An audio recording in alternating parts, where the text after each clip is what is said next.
నా దగ్గరకు వచ్చినటువంటి వాళ్ళు చాలా మంది ఎవరన్నా కనపడితే పెళ్లిళ్ళు కావచ్చు, ఇతర కార్యక్రమాలు కావచ్చు, ఎలా ఉంది కోవూరు అంటే, అబ్బా కోవూరు నాశనం అయిపోయినారు, కోవూరు అన్ని విధాలా భ్రష్టు పట్టిపోయారు, ప్రసన్న కుమార్ని పోగొట్టుకున్నామని చాలా మదన పడుతున్నారు అనేటువంటి స్టాండర్డ్ గా మాట్లాడేటువంటి మాట. ఇంకేం మాట్లాడాలి? అబ్బా కోవూరు నియోజకవర్గం కథ అయిపోయింది, పని అయిపోయింది, పోతే పని చేయదు.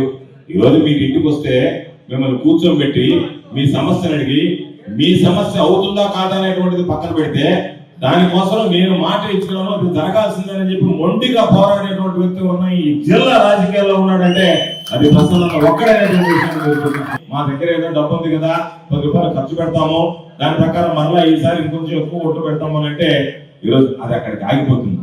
మీరు ఎవరైనా, నేను కాదు, తెలుగుదేశం పార్టీకి సంబంధించినటువంటి నాయకులు, కార్యకర్తలు అడగండి.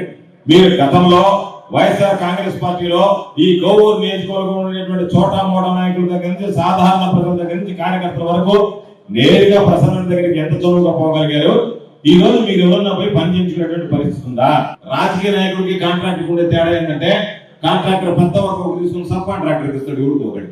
ఇది నియోజకవర్గాన్ని ఒక్కొక్క మండలానికి ఆ సబ్ కాంట్రాక్టర్కి ఇచ్చినట్టు ఒక్కొక్కడికి సబ్ కాంట్రాక్టర్కి ఇస్తే, ఆ సబ్ కాంట్రాక్టర్లు ప్రజాసేవలను మర్చిపోయి జనాల మీద కూడా దోచుకు తినడం మొదలుపెట్టారు. కాబట్టి ఇటువంటి పరిస్థితులు ఉన్నాయి, గమనిస్తున్నారు.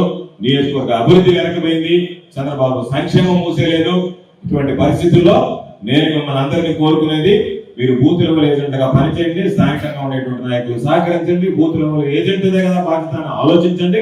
ఆలోచించకుండా అందరూ కలిసి సమష్టిగా పనిచేద్దాం. ఏదో నిన్న జరిగినట్టు ఒక పేరెంట్ ఆయన ఈయన పేరెంట్ అని పిలిచినట్టున్నాడు, ఈయన పేరెంట్ అని పోయినట్టున్నాడు, 4 చొక్కా వేసుకొని ఒకటి పేరెంట్ అని పోయినట్టున్నాడు. ఎందుకంటే ఇది వాళ్ళకి ఎప్పుడు అలవాటు.